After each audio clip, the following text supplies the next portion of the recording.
আজ আমাদের বাংলার দ্বিতীয় স্বাধীনতার দিনে গণভবনের সামনে হাজার হাজার লাখ লাখ জনতার পদচারণা। এই ঐতিহাসিক দিনটি ভিডিও চিত্রে ধারণ করে রাখছি। আমি নিজেও এসেছি লক্ষ জনতার সাথে গণভবনে।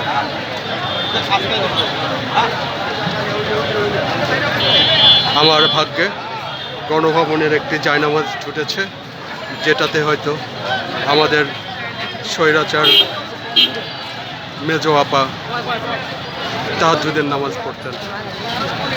গণভবনের ঠিক সামনেই ছাত্র সমাজের ছোট ভাই, জাহাঙ্গীরনগরের ছোট ভাই লাবিবের সঙ্গে বসে গণভবন উৎপাদিত আপার ইক্ষু বসে বসে খেলাম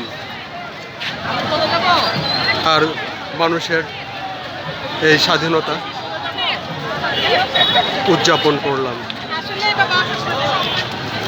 ইনশাআল্লাহ এবার আমাদের সকলেরই প্রচেষ্টায় ভবিষ্যৎ প্রজন্মের স্বার্থে গড়ে উঠবে একটি ভবিষ্যৎ